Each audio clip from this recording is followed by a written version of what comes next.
Welcome to Slow News Day Live. My name is Steve Boykinen. I am back home in beautiful Boulder Creek, California, and I'm very glad to be here. I would like to, before we get going into what happened, before we cover any of even the events that we were doing or what was going on with the first round of Julian's extradition hearing, I want to thank everyone who made it possible for us to get to DC and to London. You guys are incredible. I know that our audio quality in DC sucked, and we've got a team of people who, over the next days and weeks, are going to be working to clean that up. We've got a couple of mini documentaries planned to release to you guys, and also to screen at a few different places that will have much better audio. So if you can sit tight for that, it's definitely something to look forward to. Huge thanks to the people from Colorado and the New England states and Washington State and the Midwest who came out. There were like 9 of us in an Airbnb in a about 3/4 of the way gentrified neighborhood in the northwest part of Washington, D.C. It used to be Murderville, and it's not anymore, which is kind of nice. There's a great, like, literal hole in the wall chicken and seafood shack that I can't wait to get back to, because apparently it has a killer catfish sandwich, and that was about the only fucking thing I was missing from the trip. Once again, just the amount of effort that went into this, and the amount of expenditures that people were willing to give so that we could go there and do these events and actions.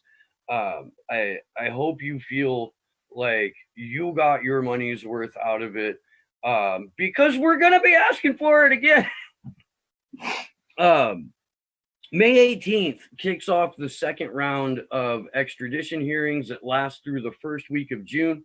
I don't think that there's a conceivable way we can all go and spend 3 weeks anywhere, because we all have families, we all have shit going on. But we're going to try and make sure that we've got people in London, that we've got people in DC, that there's a rotation of show hosts and core activists that will be able to come and make some noise. The groundwork that we laid for a, I guess, confederation of information activists that represent the entirety of the political ideological spectrum will blow your fucking mind. I'm gonna see if I can't find it, because I would like to put it up, and we're on Zoom. We brought a flag with us.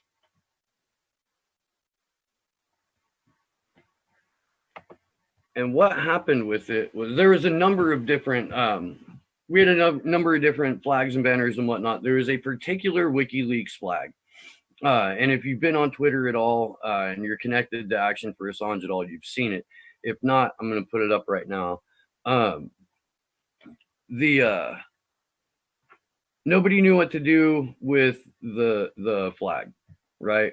Because it was too thick for people to just carry around, a little bit too cumbersome. So what ended up happening,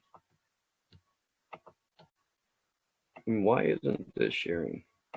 Is it just going to share my screen? Okay. So what ended up happening is, when we got there and we were spreading it out, okay, trying to figure out what to do with it, I said, why don't we just sign it, and then we can take it with us wherever we go, and have other people who were participating in our events do the same thing. So we did. And every day we got more signatures on the flag. Every day we got people who represented different parts of the political spectrum on the flag. I don't expect anyone to just be able to tell whose signature is who just by looking at it. Stop share. Okay. But everyone from Medea Benjamin to Michael Flynn fucking Jr. to Lee Camp to Enrique Tarrio, who's the national organizer for the goddamn Proud Boys, is on this flag. This flag represents a post partisan coming together of people who recognize the need for the free flow of information, for free speech in general, and we're going to try and set up an event when we get back to DC to where all of the signatories on the flag are walking together as a unified force against the people in power who would employ censorship and division and distraction as a way to keep us corrallable. We are of the mindset that, especially after this week, there are now too many people on too many parts of the political spectrum that feel exactly the same way that we do about, you know, about WikiLeaks in general, about Julian Assange's persecution, and about our future, and the likelihood of us facing a very similar fate. That these factions appear to be more and more willing to put aside the team spirit mentality that has gotten them to where they currently are in order to focus on a future that includes the free flow of information as a basic human right. So we're more energized than ever. We're more focused than ever. We're more determined than ever to make this happen. And that's obviously something we're going to be coming to you guys to look for some support. The flag's up on the screen right now if you want to check it out. You gotta and again, I don't necessarily expect people to recognize the scribbles right off. But if you're looking at the screen on the right hand part of the flag, Lee Camp's up there. Most of the hosts from the week, we're up there on the left hand side of the flag, which is actually the right hand side of the flag itself. Pretty fucking funny. Forward facing. Yeah, there's Enrique Dario. There's Cassandra Fairbanks, who we ran into. Finally have some clean audio of that interview up in action for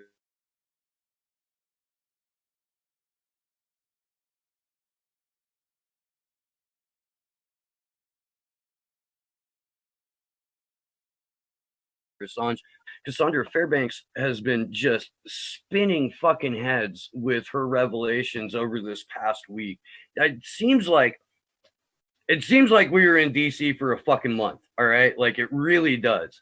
We were going 16 to 20 hours a day. Sometimes a little bit more than that.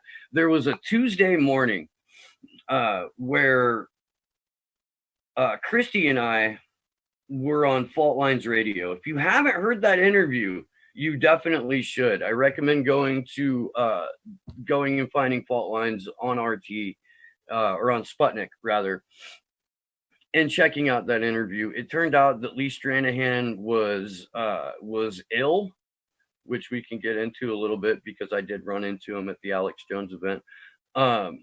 But Lee Stranahan was out of studio that day. John Kiriakou was in studio. And John, as you guys know, if you've watched the show, has been on Slow News Day a few times. He's been on the Free Assange Vigil before. None of us had ever met Garland Nixon. So it was really nice to be able to walk into Sputnik, see a familiar face, and then be able to make a personal connection with someone who we had already spent hours talking to previously. That was really, really fucking cool. And I'm glad it went down that way. Stranahan looked like hell. If you watch the interview that Burmas did with him and Patrick Howley, like Stranahan looks like he just got out of the hospital. It's amazing what a fancy hotel and an Alex Jones emergency free speech summit and an open bar will do to people. I don't drink anymore, so I didn't make an ass out of myself, but I'm gonna be glad that most of what went down outside of the actual conference room was not on videotape.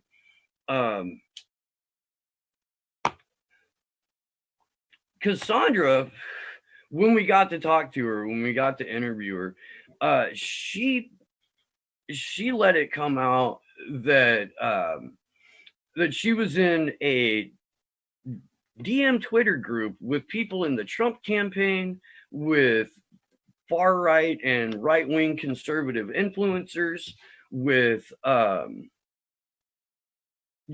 wing activists and whatnot. Which, by the way, if anybody watching this show right now is in a Twitter group with a bunch of either far right or far left activists or influencers or high level campaign operatives, put me in that fucking group so I can drop WikiLeaks info in it all day long. Because that's what she was doing. The result of which was a very angry phone call from Andrew Schwartz telling Cassandra, you know that Trump is going after Julian Assange. You know that we're already in the process of having him removed from the embassy. So what does Cass Fairbanks do? But this is in 2019 when this happens. She goes to fucking London. She gets herself a meeting with Julian Assange again 3 months, almost to the day, before he was trafficked out of that embassy. Cass Fairbanks is there talking to him. This is how it went down. It's on video. You can check it out to confirm. Cass is there talking to Julian Assange. And she's letting him know all of the people in this DM group who are pissed off at him. And the common thread is Sheldon Adelson. So she asked Julian point blank, what did you do to piss off Sheldon Adelson? Because all of these people have a problem with you. And the only common thread is this guy. And Julian's like, I don't fucking know. Yeah. As it turns out, less than 48 hours later, she gets another phone call going, why the fuck did you tell Julian Assange that we're mad at him and Sheldon Adelson is the common thread? This is, again, pre-arrest, pre-bill of sale, IMF loan style, to have Assange trafficked out of the embassy and marched down to the other side of London to the most secure terrorist-ridden facility that they can find in the UK, which is Belmarsh Prison. Less than 48 hours after that. Now, Julian Assange didn't go out and make a statement that Cassandra Fairbanks came and talked to him and that they specifically talked about Sheldon Adelson and Andrew Schwartz and Rick Grindel, who at the time wasn't the acting director of the DNI, but was the ambassador of Germany. Turns out Grinnell, as the ambassador of Germany, was the go-between for the Trump administration and Lenin Moreno's administration in Ecuador. That Grinnell was the one who brokered the human trafficking of Assange out of the Ecuadorian embassy and has been rewarded for it with a cush appointment as acting director of national intelligence. This shit is fucking fascinating. Anthony Ray is in the chat. They were taping Julian's quarters, and that is absolutely right. And that was the first time that Cassandra Fairbanks had been exposed to the level of surveillance inside that embassy, to the point to where she went back in March. They wouldn't let her go see him. They had her locked in a fucking room for hours. And when they finally let her out, they told her to kick rocks. That's when, and she called Grinnell the bitch about it. That's when it all came together, that like every single aspect and every single conversation that Julian Assange was having with people inside that embassy was going directly to US intelligence and people in the Trump administration that were high level of figures and key players in making sure that Julian Assange gets to prison, stays in prison, whether it's dead in Belmarsh or dead in the U.S. after extradition. So it's interesting to see the like it's interesting to see her place in that world, because she hasn't like said fuck off to the Trump administration or to Gateway Pundit, the people who read Gateway Pundit, or even to the people that she was having an argument with. And it's kind of wild to like put that into perspective, because she can still have some sort of influence over them as long as she doesn't alienate them by telling more people exactly who they are and what they're about. It's a weird fucking dichotomy. It is. I don't exactly know the best way to describe it. Mr. K, it wasn't clear from earlier photos. However, there's a wooden wall between the defendant and his lawyers. Here's how this went down. For the first 4 or 3.5 days, I guess, because they wrapped up on Thursday, Julian Assange was in like a Lexan or thick glass box. So he could see outside of the glass box, the Lexan, but whatever have you. But he couldn't hear. He had spent the entire week complaining that he couldn't hear. On Monday, the first day of his trial, they had him handcuffed 11 separate times over a 9-hour period. They moved him to 5 different locations. They strip searched him twice. They fucking raided his cell on 2 different occasions, all on the way from Belmarsh Prison to Woolwich Court, which are located on the same complex, and there's an underground fucking passageway to get from main detention to the courtroom. All of this was completely unnecessary. All of this was completely arbitrary. The only thing it was a show of uninterrupted force on the part of the UK prison system, the UK government, the US government, and the intelligence agencies that run both of them. They have this non-violent computer nerd being treated like Hannibal fucking Lecter. The fact that they had him in a human cage, that he was an animal on display for the people who were lucky enough to get in the gallery, the prosecution, the defense, and especially the judge, that he was being treated in this manner, is compounded in its asinine existence by the fact that Tommy Robinson, a guy who punched a fucking cop, got to sit next to his lawyers when he was in court. But Julian Assange, the non-violent offender, who is a journalist and a publisher and multiple award winner, frequent Nobel Peace Prize nominee, he has to sit in a fucking human zoo because his existence is more dangerous to the national security state than any one person's act of violence against a member of the police or of the ruling class. That's the imagery they were trying to put forward. I hope it fucking backfired, because enough people got outraged over it. But the UK, in as British a fashion as possible, was like, oh, he's having problems communicating with his legal team. We'll give him headphones, so maybe he can hear a little bit better. He'll still not be able to communicate with his attorneys during the process because there's 5 feet and a fucking thick ass wall of glass in between, but maybe we'll let him hear a little bit better. That does absolutely nothing in terms of helping Assange's legal team prepare and execute their defense. Zero. Real life makes that Homeland show into a soap opera. Yes, it absolutely does. And guys, this is also going to be an AMA. If you have any questions about what went down in DC or on the London side, throw them in the chat. I'm happy to answer them. That show Homeland's kind of fucked up. Like, and the only reason I really wanted to watch it was I wanted to see how much of a propaganda factory it was going to be. It's pretty fucking wild. reality is always going to be way, way, way stranger than anything you could come up with in fiction.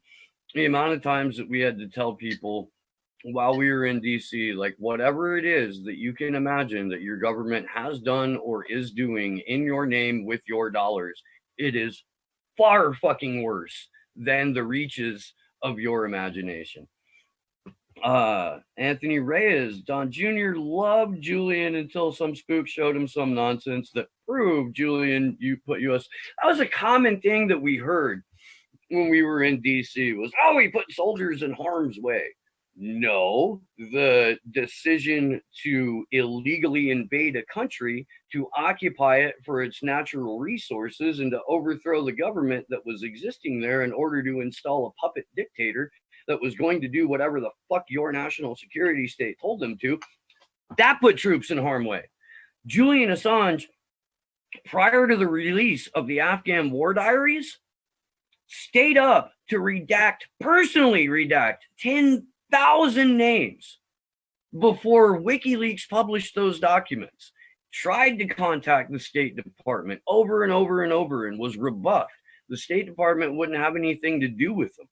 Der Spiegel, the German outlet, The Guardian, and the New York Times all published the Afghan war diaries before WikiLeaks did, because WikiLeaks made it a point to redact all those names and keep people out of harm's way.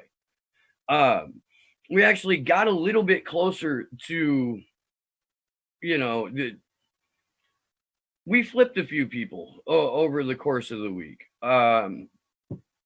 We flipped the entire room at the Alex Jones Free Speech Summit, and I want to tell you how that all went down. Some of you might know, some of you might not.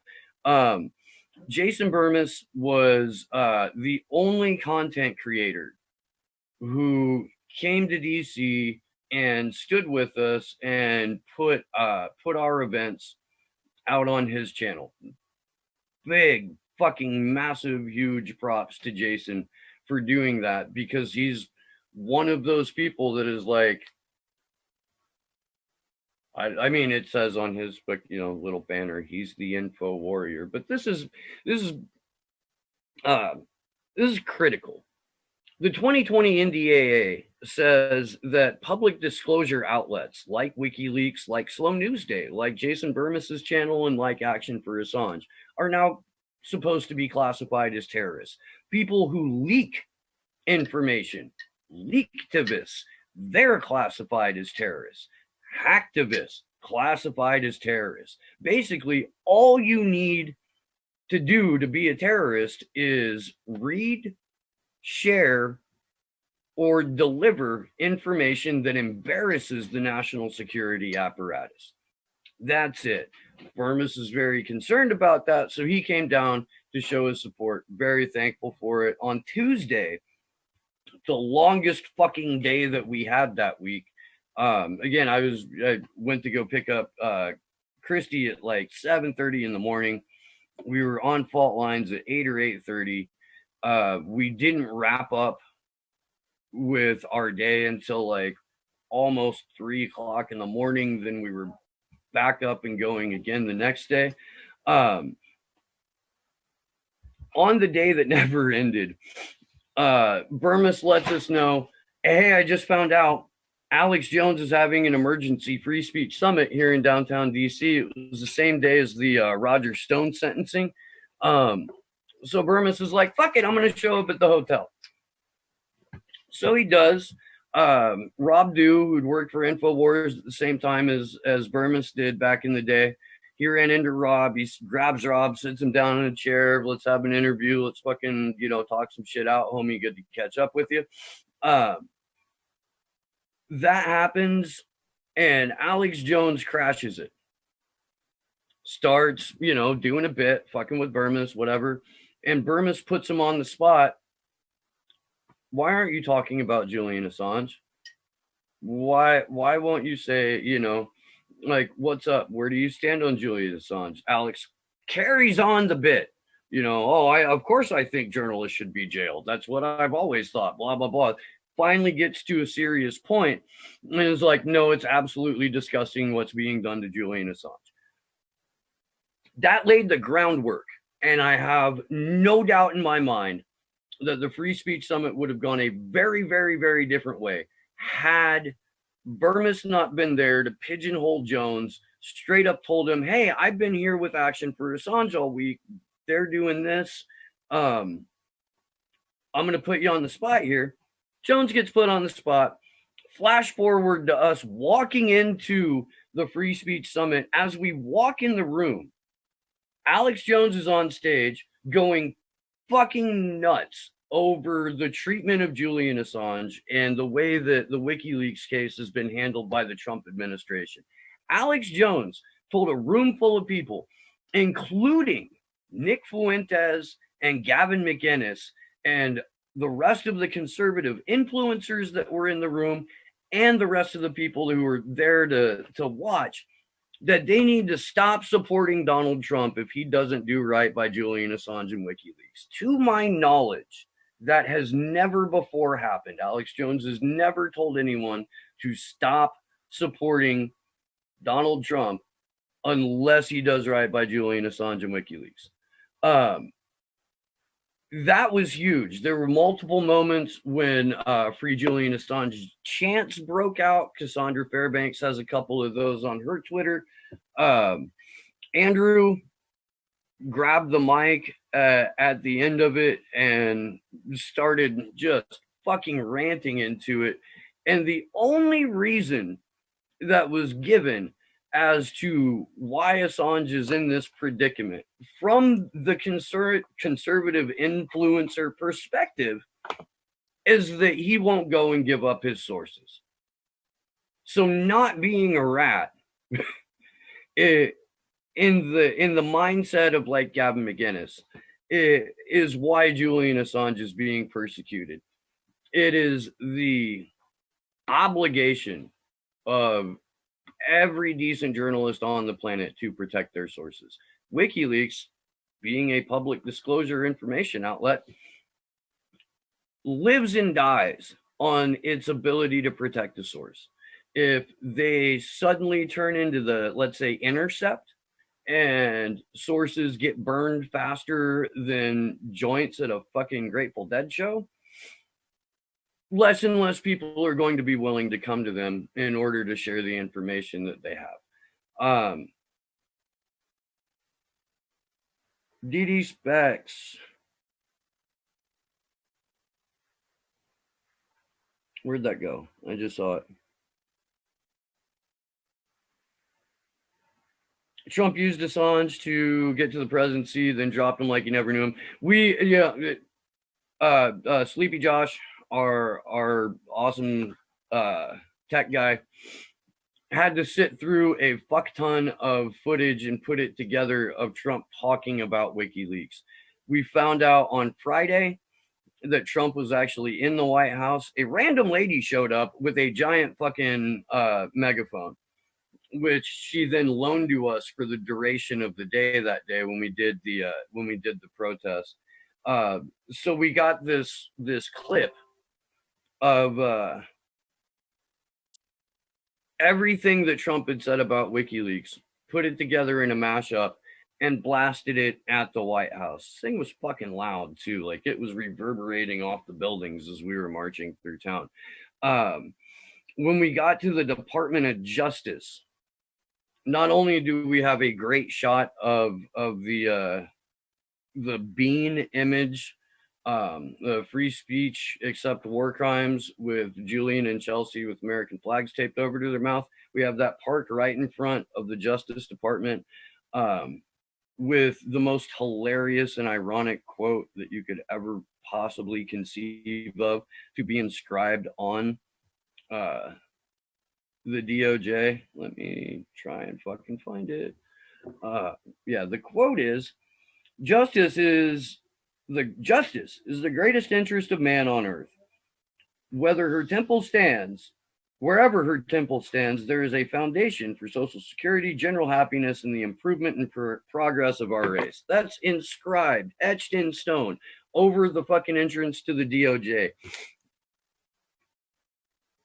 Chelsea Manning is incarcerated for living that inscription. Julian Assange is incarcerated for being a living embodiment of that description. Jeremy Hammond incarcerated for being a living embodiment of that inscription. The irony didn't fucking slide by us whatsoever. While we were there on Friday, we played at full fucking volume the speech that Eugene Debs gave in 1918 that got him locked up for 10 fucking years as a violation of the Espionage Act. Hey, I am noticing that some of the DC crew is in here. So hello everyone. And big shout out to Drufus for driving up to help us out. Drew's a fucking badass. It was great to meet him. We spent Wednesday in front of the William Truesdale Detention Center. That's the place that is housing Chelsea Manning and Jeremy Hammond.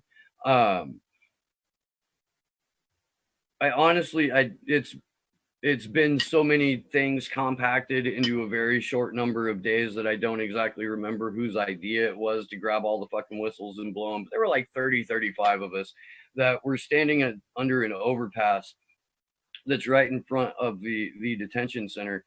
And we were blowing the shit out of these whistles to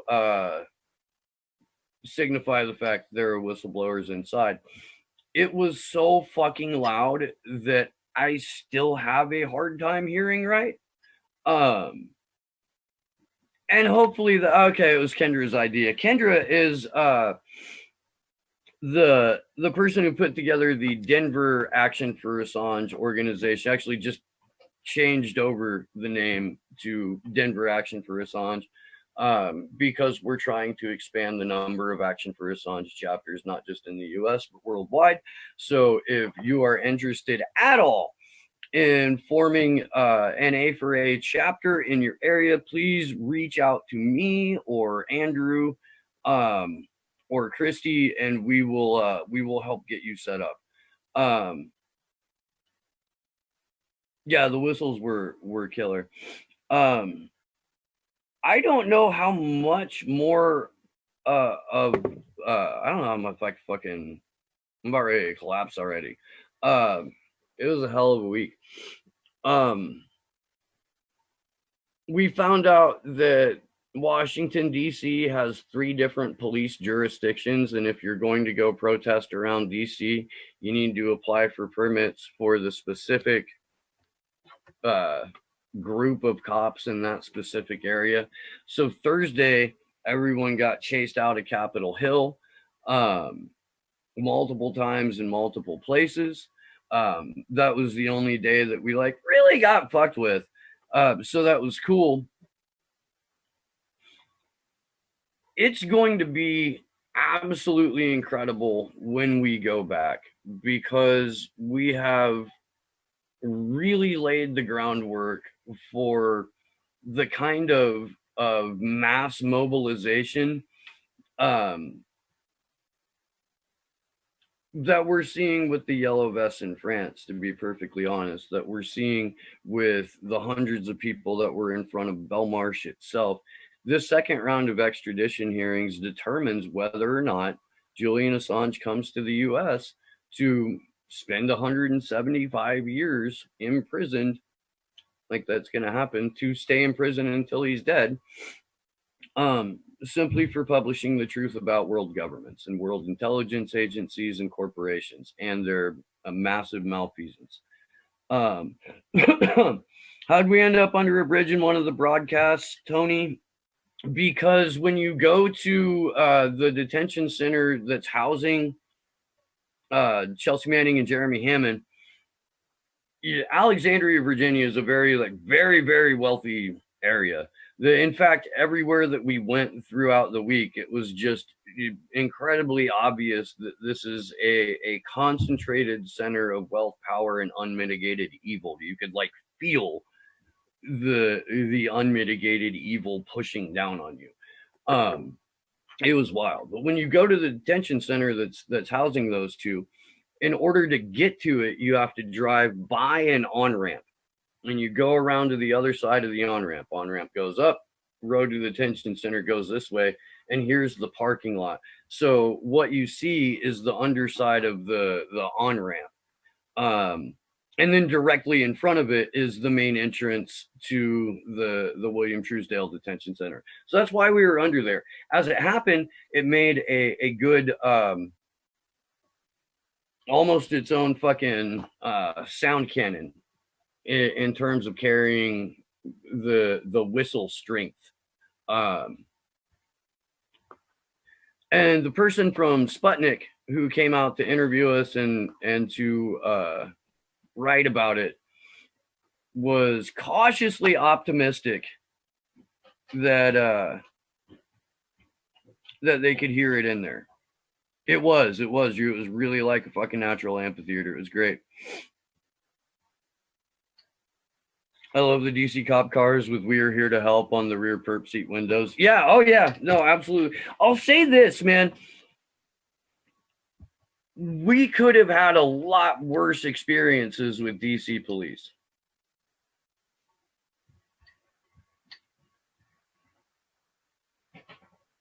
Felt the whistles blowing around in my, oh my God, dude. The whistles would like swirl. It wasn't like one sound. It was like a fucking almost, I don't know. It was circular. It would start on one side of your head and it would end up on the other, and it was intense. It really was. That was I'm bringing earplugs next time. That was wild. But yeah, the cops could have been way worse, but to be perfectly honest, I don't think there were enough people to worry them.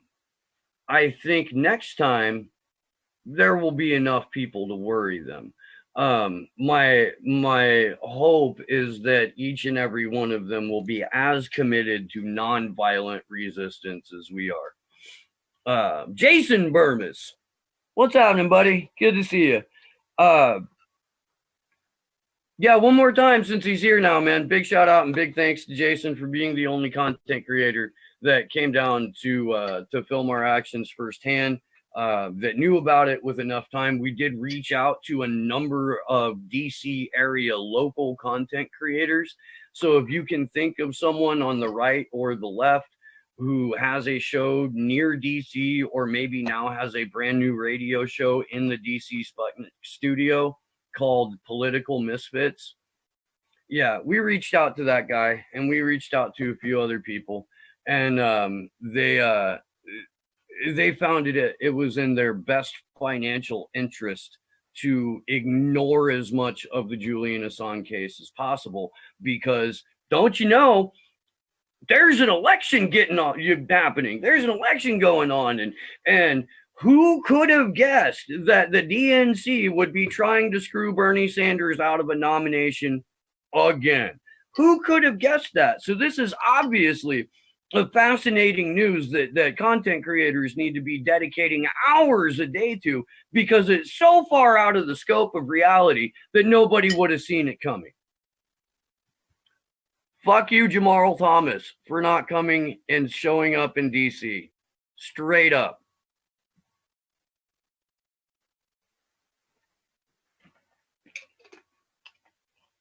You know what? I've been on for quite a while. Unless anyone has any questions, I'm going to go ahead and wrap up. Again, huge thanks to everyone who made it possible for us to get out there. Huge thanks to the crew who traveled to be with us. It was awesome to get to meet you guys in real life. Everybody who was there extra miled it the whole fucking time. Everybody stepped up. Everybody was a part of something fucking wonderful that I hope will continue. Yeah, I'm fucking exhausted. I'm blown away at the level of both, you know, professionalism and awareness that everybody came with. It was a fantastic experience. We're going to be hitting it very, very hard between now and the second round of extradition hearings. We're talking about um, live free Assange vigils, live teach-ins in front of a live audience with with hosts beaming in on screen too. Um, Nobody from the gray zone showed up that I am aware of, Tony. I'm pretty sure they were all concentrated on what was going on in London. Um, Kevin Gustola and Tarek Haddad and Taylor and a couple other people whose names are escaping me right now. Oh yeah, Mohammed El Mazi. They have great threads up. I'm sure there's going to be a lot of write-ups on London already, if or London if there's not already. I'm gonna work with Andrew and a couple other people to write up what happened in DC. Um, if you're in the DC area in like late April, 1st of May, I think that's when we're trying to do it. We're looking to put together another event at the DC Press Club with Daniel Ellsberg, Ray McGovern, and a couple of members of Julian's legal team. So if you're anywhere near that, oh yeah, Henningsen, Patrick Henningsen, 21st Century Newswire. He did it. He always does a great job. That's Steven Seagal, motherfucker. He's great, dude. I love it. He's like the talented version of Steven Seagal, and much thinner. Um, Patrick is fantastic. We've had him on the Free Assange Vigil before. I'm gonna have him on Slow News Day show here soon. It's 21st Century Newswire. Anthony is Patrick Henningsen's channel. And actually, I'm pretty sure he's on at the same time that I am. I don't even know where the fuck I was anymore. At any rate, thank you. You guys are fucking incredible. Look for the press club event in late April, early May. That's going to be wild. Look for live teachings. If you want to help organize a live teach-in in your area, please get a hold of me or get a hold of Andrew. We would be happy to set something up, and each and every one that we do, we're going to have a live person, an in-person representative from Action for Assange there. That's going to be determined on who can be free that particular day, and most likely what side of the country it's on.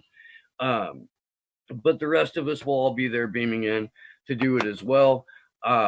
That's going to do it for me.